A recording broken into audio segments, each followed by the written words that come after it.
சொல்லுங்கள். ஒன்றும் இல்லை, என் பையன் பக்கத்தில் இருக்க ஜூஸ் கடைக்கு அவன் ஃப்ரெண்ட்ஸோடு போயிருக்கான். ஹெல்மெட்டை மறந்து போயிட்டான். இதை அவங்ககிட்ட கொஞ்சம் கொடுத்துட முடியுமா? அதுக்கு வேறு டைம் ஆச்சு. ஜூஸ் கடை தானே, அவரே இந்த வாங்கி சொல்லுங்க. இல்லைப்பா, ஜூஸ் கடை பக்கத்தில் போலீஸ் நிற்கிறாங்களாம், அதான் அவன் பயப்படுறான். இது ஒரு உதவியாக நினச்சி கொஞ்சம் கொடுத்துருங்கப்பா. சரி, ஓகே, கொடுங்க. தம்பி, போலீஸ் இருக்காங்க, நீங்கள் ஹெல்மெட்டை போட்டே போங்க, உங்களையும் பிடிச்சிட்டு போகிறாங்க.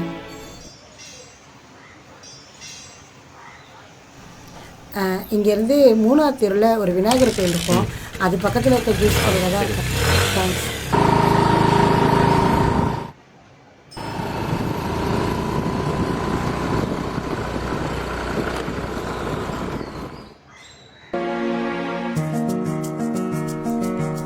யாருமே இல்லை, இந்த ஏரியா தான் சொன்னாங்க.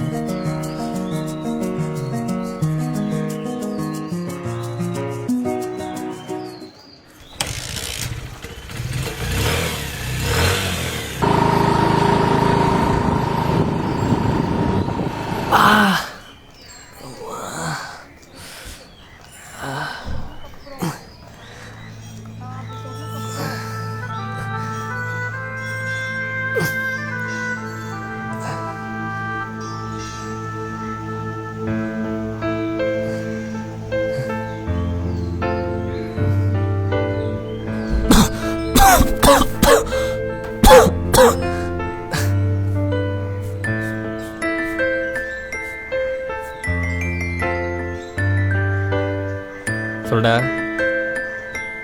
இல்லைடா, வர வழியில் கீழே விழுந்தேன். இல்லை, அடி எதுவும் படலை, ஹெல்மெட் இருந்துச்சு.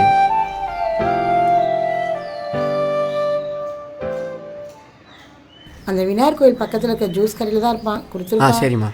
தம்பி, அங்கே போலீஸ் நிற்கிறாங்களே, ஹெல்மெட்டை போட்டு போப்பா.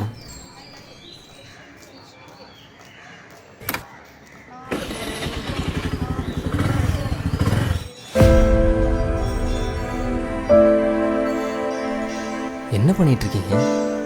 அந்த ஜூஸ் கடையில் என் பையன் நிற்பான், அவன்கிட்ட போய் ஹெல்மெட்டை கொடுத்துன்னு என்கிட்ட சொன்னீங்க. அங்கே போய் பார்த்தா யாருமே இல்லை. இன்றைக்கி இவங்ககிட்ட இதே சொல்லி அனுப்புகிறீங்க. எதுக்கு இதெல்லாம் பண்ணுறீங்க? இல்லைப்பா, 6 மாதத்துக்கு முன்னாடி என் பையன் ஜூஸ் குடிச்சிட்டு வரேன்னு சொல்லி அவன் ஃப்ரெண்ட்ஸோட கடைக்கு போனான்.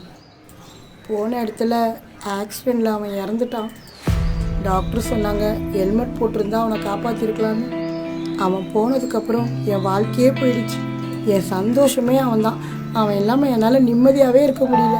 அப்போ தான் ஒரு நாள் தோணுச்சு, ஒரு அம்மாவாக நான் பட்ட கஷ்டத்தை இன்னொரு அம்மா படக்கூடாதுன்னு தான் இந்த மாதிரி ஹெல்மெட் போடாமல் வர பசங்களுக்கு என்னால் முடிஞ்ச உதவியாக இந்த ஹெல்மெட்டை கொடுத்துட்ருப்பேன். இதை நீங்கள் முன்னாடியே என்கிட்ட சொல்லியிருக்கலாமே. இந்த காலத்து பசங்க ஹெல்மெட் போட்டு போன்னு சொன்னால் யார்ப்பா கேட்குறா? அதான் நான் போய் சொல்லி கொடுத்துட்டுருக்கேன். நேற்று நீங்கள் மட்டும் எனக்கு ஹெல்மெட் கொடுக்காம இருந்திருந்தா என் நிலைமை ரொம்ப மோசமாக இருக்கும்.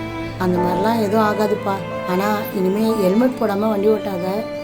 ஏன்னா அப்பா அம்மாங்களுக்கு அவங்க பசங்க இல்லாமல் வாழ்கிற வாழ்க்கை நரகம்ப்பா. அது என்னன்னு உணர்ந்து தான் நான் சொல்கிறேன். கண்டிப்பாம்மா, இனிமேல் ஹெல்மெட் போடாமல் வண்டி ஓட்ட மாட்டேன். அதே மாதிரி ஸ்பீடாகவும் ஓட்டாத. ஸ்பீடாகவும் ஓட்ட மாட்டேன். சரிம்மா, நான் போயிட்டு வரேன். பார்த்து போ.